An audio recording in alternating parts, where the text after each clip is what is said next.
건보 재정 위기론이 나올 때마다 항상 나오는 게 이른바 문재인 케어가 건보 재정을 악화시켰다. 뭐 기사가 납니다. 네. 타당한 지적인가요? 그거는 그렇지 않습니다. 앞서 말씀드렸듯이 문재인 케어 시작할 때의 건강보험의 적립금과 문재인 케어가 끝날 때의 적립금이 같은 수준이었으니 그 사이에 돈을 흥청망청 썼고 그것 때문에 재정 위기라고 하는 거는 설득력이 있는 말은 아니죠. 예.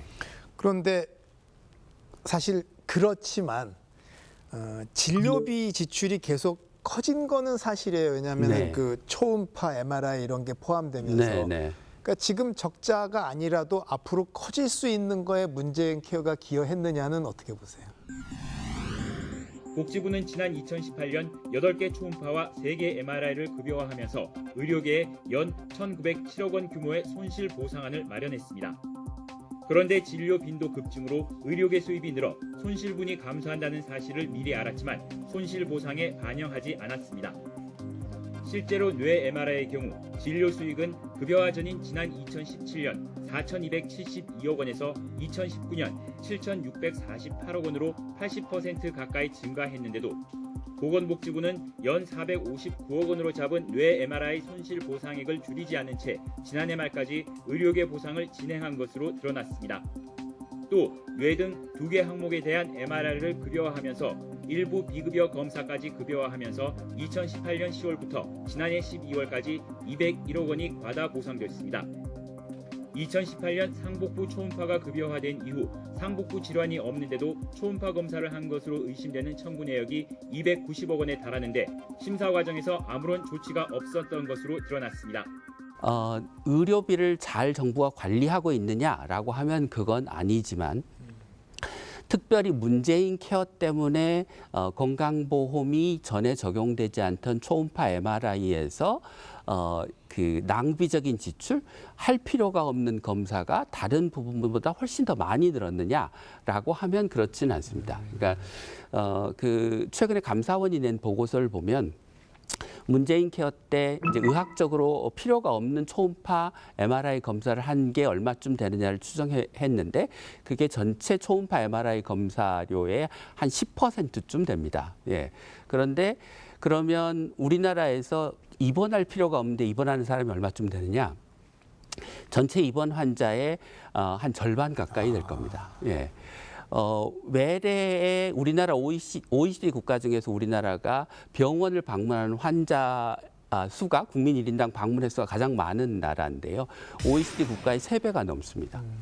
그러면 외래 방문 횟수를 OECD 국가랑 비교하면 3번 중 1번만 적절한 의학적으로 적절한 방문이고 2번은 과잉인 거죠. 그러니까 초음파 MRI 10%는 다른 부분의 낭비적 지출에 비하면 훨씬 더 규모가 작은 상대적으로 덜 심각한 문제인 거고 더 잘 관리해야 될 필요는 있지만 건강보험이라고 하는 그 어떤 의료 서비스를 받는 원래 금액에 비해서 환자가 내는 이용자가 내는 금액이 뭐 20% 30%밖에 안 되는 상황에서는 일정 부분 초과 수요 과잉 이용이라고 하는 게 불가피하다라고 이해하시면 될 것 같습니다. 말씀 들어보니까 아무튼 급여 항목이 늘어나서 또 앞으로 더 늘어나면 재정에 부담이 되는 건 맞긴 맞군요. 네. 그런데 이게 아까 이제 김윤 교수님께서 말씀을 주셨지만 이제 건강보험에서는 저희가 2가지 이걸 구분을 좀 해야 되는 게 건강보험이 적용되는 의료행위들이 있고 적용되지 않는 의료행위들이 있습니다. 그런데 여기서 적용되는 의료행위들로 넘어갈수록 이제 그러면 일종의 할인이 들어가게 되는 거거든요. 네. 그러다 보니까 의료 이용량이 계속 늘어나는 거고 이제 말씀하신 것처럼 이제 문재인 케어 때문에 건강보험 재정이 급격히 나빠졌다라고 하긴 좀 양이 너무 적죠. 그 실제 차지하는 비중이 적긴 한데 이런 식의 점점 보장성 강화 쪽으로 해서 기존에는 건강보험 적용이 안 되던 것들을 자꾸 건강보험 체계안으로 밀어넣다 보면은 어쩔 수 없이 의료 이용이 증가하고 재정이 좀 더 어려워지는 거는 이제 어쩔 수 없는 구조적인 문제인 거니까 실제로 그 MRI나 그 초음파 같은 것도 한 10배 정도 늘어나긴 했거든요.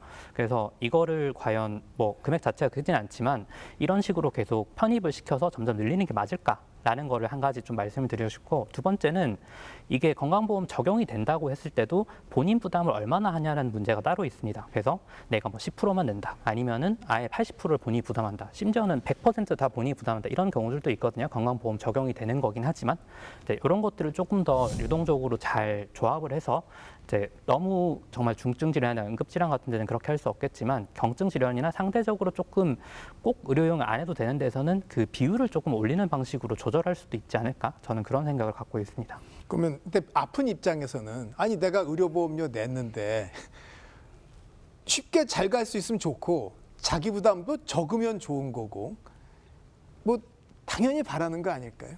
그런데 이게 아까 교수님께서도 말씀 주셨고 저도 아까 처음에 말씀을 드렸지만 지금 인구 구조로는 이 건보 재정이 건전하게 유지되기가 거의 불가능에 가깝기 때문에 누구나 다 고통 부담을 일정 부분 해야 되는 거죠. 근데 공급자들한테만 지금까지는 일정 부분 좀 고통 분담을 요구했던 거고, 그러다 보니까 의사 파업 같은 이런 사건들이 터져 나오게 된 건데, 저는 소비자들도 조금 이런 것들에 고통 부담을 같이 해야 돼서 이제 의료용도 좀 줄이고 이제 이런 걸 좀 같이 동참하는 게 어쩔 수 없이 할 수밖에 없지 않나 생각을 합니다.